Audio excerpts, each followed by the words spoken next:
Salut à tous, donc aujourd'hui je reviens avec une vidéo pareil qui m'a été assez demandée et j'ai essayé de faire un 2 en 1 puisqu'aujourd'hui je vais vous parler du matériel que j'utilise, des logiciels que j'utilise ainsi que quelques conseils pour lancer sa chaîne puisque je reçois beaucoup de messages à ce sujet. Donc je me suis dit que ce serait peut-être intéressant pour vous d'avoir vraiment tout en un en une seule vidéo.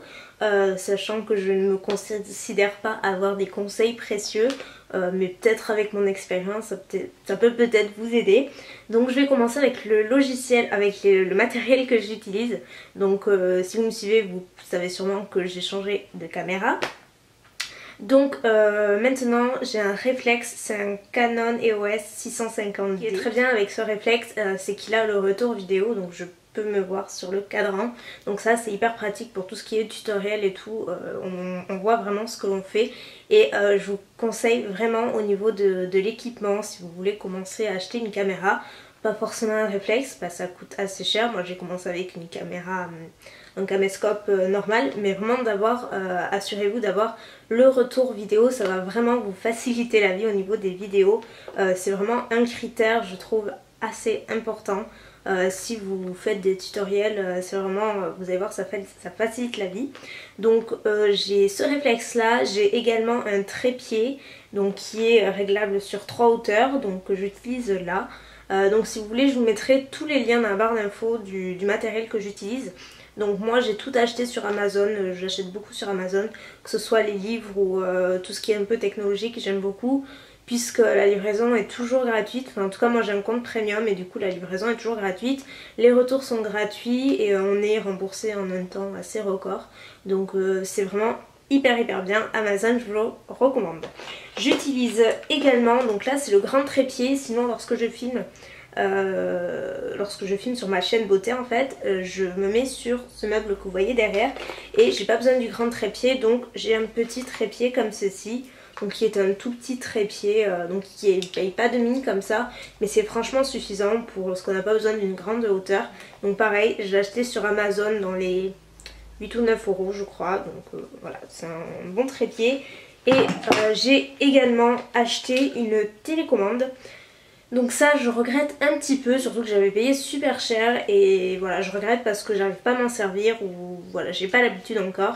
Parce qu'en fait si vous voulez lorsqu'on est partenaire YouTube, donc j'y reviendrai, on peut changer la miniature photo, donc vous voyez lorsque les vidéos apparaissent dans vos abonnements. Et donc moi forcément à la fin je prends toujours une photo pour illustrer ma vidéo. Et lorsqu'on a toutes les mains pleines pour vous montrer ce qu'on va vous présenter, on ne peut pas appuyer sur le bouton pour prendre en photo. Donc ce qui est bien c'est d'avoir une télécommande qui puisse, voilà, on appuie sur le bouton retardateur et clac ça prend tout de suite en photo. Donc moi j'ai cette télécommande là, donc qui avec un film il est assez long. Et donc c'est avec retardateur et on peut également le prendre en photo directement. Donc quand c'est un réflexe il n'y a pas de zoom, si vous avez une caméra normale vous avez la télécommande avec le zoom. Et voilà, je suis pas spécialement fan de cette télécommande, mais encore une fois je pense que je sais pas trop comment m'en servir parce que j'ai dû réussir à prendre des photos 2 fois, donc c'est pas franchement un succès. Ensuite au niveau du logiciel, donc j'utilise le logiciel iMovie pour monter mes vidéos. J'utilise que ça, mais iMovie c'est uniquement disponible sur les systèmes Mac.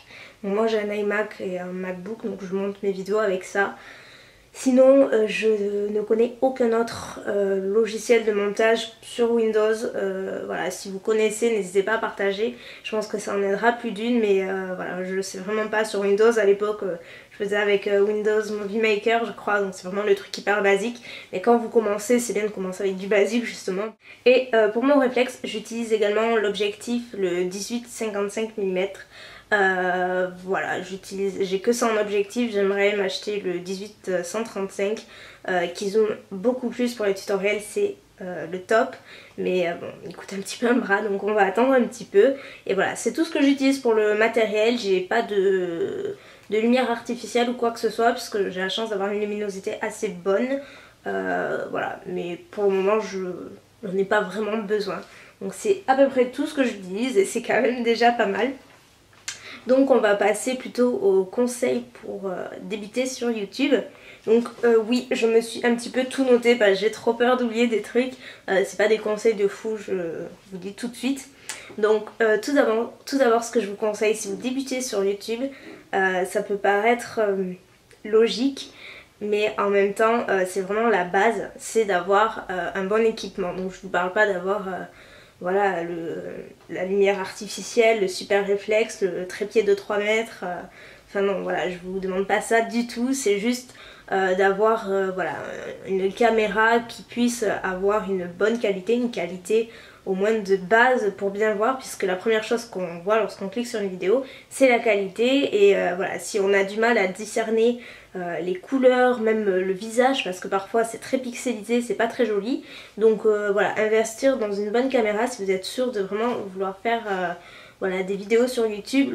La première chose qu'on voit c'est quand même la qualité de vos vidéos, et c'est important voilà, d'investir dans une bonne caméra, donc pas obligé de mettre 500 € dans une caméra dans un premier coup, mais maintenant il y a quand même de très très bons produits sur le marché et à prix relativement accessible. Donc voilà, c'est quand même d'avoir un équipement, donc pas forcément le trépied et tout, mais au moins la caméra c'est quand même hyper important.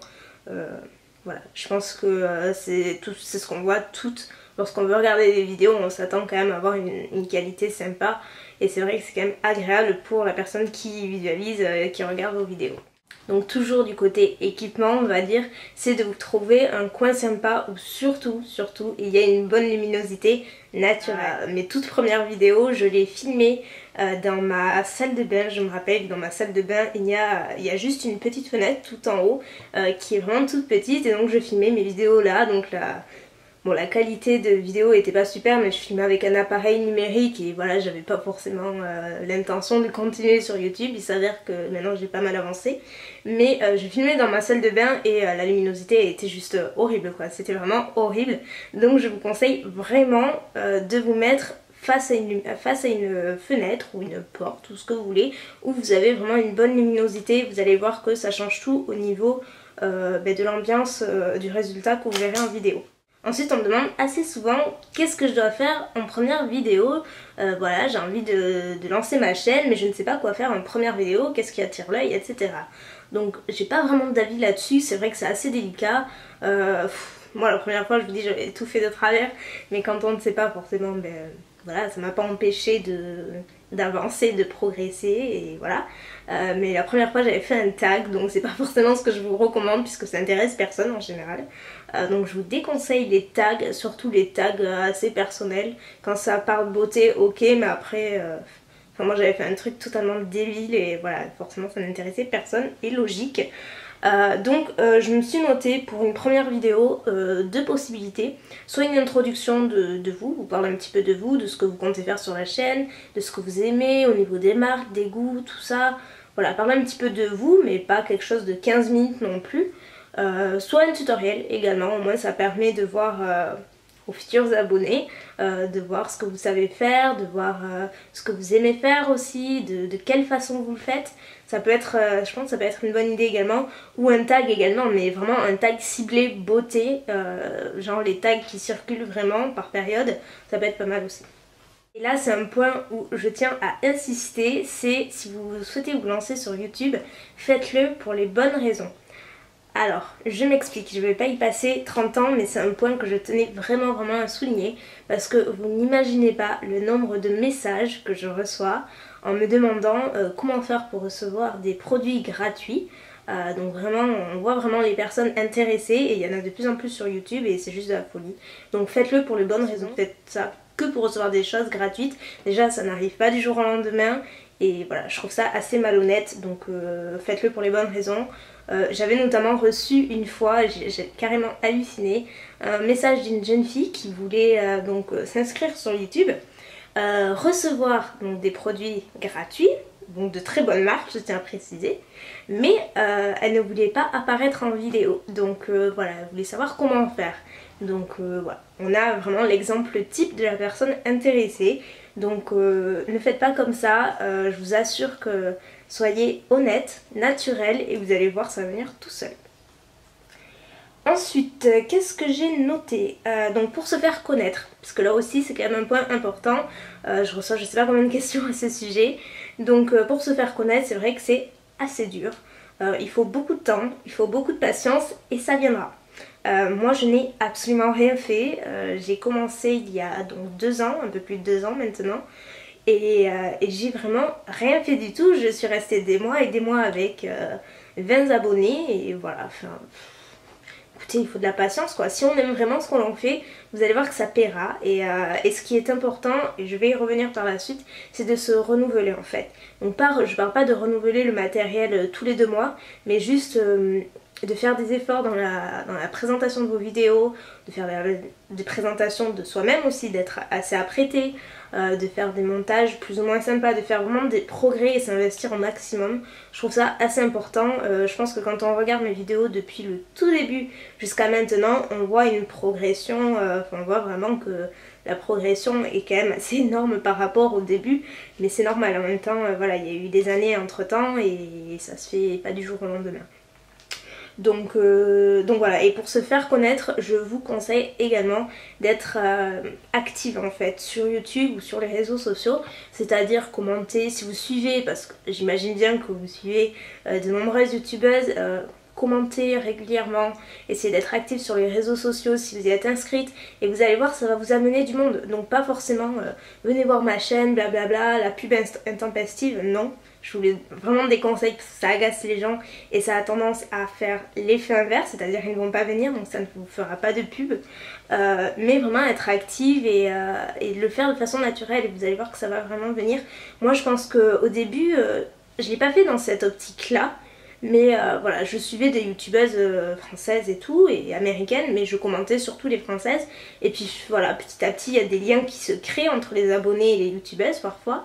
Et puis les gens viennent de même, quoi, c'est toujours pareil. J'ai noté, on arrive à la fin, donc j'ai noté être prête mentalement, c'est-à-dire, donc après ça dépend de votre âge. Là pareil, on me demande pas souvent à quel âge je devrais commencer, tout ça, j'ai 12 ans, j'ai 13 ans. Donc là c'est vraiment une question, c'est un avis assez personnel. Moi je pense que à 12 ans ou 13 ans, on n'est pas assez prête pour s'afficher sur YouTube. On est peut-être pas assez d'expérience aussi. Je veux dire, moi quand j'ai commencé, même si j'avais 18 ans, j'avais pas d'expérience en matière de maquillage et ça vient tout seul, mais je parle vraiment mentalement parce que YouTube, on s'affiche au regard des autres, de total inconnus, d'étrangers et du monde entier. Et voilà, si on n'a pas le mental nécessaire pour faire face aux critiques qui peuvent y avoir, ne le faites pas parce que ça va vraiment, ça peut vraiment aller loin YouTube. Il y a des gens qui sont très très mal intentionnés, il y a des gens très méchants qui le font juste pour le plaisir et je pense que voilà, à 12 ou 13 ans on n'est pas assez armé pour ce genre de choses. Donc je pense qu'à 15-16 ans ça peut être bien pour débuter. Voilà, laissez-vous le temps et après voilà, il n'y a pas forcément d'âge. Je veux dire, on peut le faire à 20 ans et ne pas être du tout prête, hein. Je veux dire, il n'y a pas de... Il n'y a pas de règle de ce côté-là, mais voilà, il faut vraiment que vous sachiez que sur YouTube, on s'affiche énormément la critique, qu'elle soit positive ou négative, donc il faut accepter les deux, certes, ça il n'y a aucun souci de ce côté-là, mais il y a la critique méchante, gratuite, et ça il faut savoir le gérer, c'est pas toujours simple, parfois c'est totalement péril, on n'y prête pas attention, il faut, parfois c'est plus personnel et là j'en sais quelque chose, on a un peu de mal à passer à côté. Mais petit à petit, voilà, ça se fait naturellement et on apprend aussi de ses erreurs et puis voilà, ça fait partie de l'univers YouTube, tout n'est pas rose tous les jours, mais il faut en être consciente avant de débuter. Et ensuite, qu'ai-je noté 2 dernières choses, être régulière dans les vidéos, donc pas forcément des vidéos tous les jours parce que voilà, quand il y a des gens qui travaillent, qui vont en cours ou qui vont à l'école, c'est vrai que c'est dur de rattraper toutes les vidéos, mais par exemple moi j'essaie de me tenir à 3 vidéos par semaine et je trouve ça assez correct en fait, donc essayez d'être régulière, donc voilà, après si vous pouvez aussi, mais c'est vrai que c'est bien de se tenir à un rythme en fait. Et dernière chose, j'ai noté de vous créer une page Facebook ou n'importe quel autre réseau social, Twitter par exemple. Page Facebook c'est pas mal, comme ça vous permet en fait, lorsque vous avez une annonce à faire mais que vous ne voulez pas forcément en faire une vidéo, au moins vous passez sur Facebook, vous avez également le côté vachement plus échange avec vos abonnés, c'est vachement bien, vous pouvez répondre à leurs questions. Enfin voilà, c'est quand même hyper bien. Donc soit vous créez une page Facebook ou une adresse mail par exemple, et vraiment de la faire partager à vos abonnés et instaurer vraiment une relation avec eux, parce que c'est pas que des chiffres les abonnés. Du moins moi je le vois comme ça. J'ai jamais vu mes abonnés comme des chiffres, mais comme des personnes. Et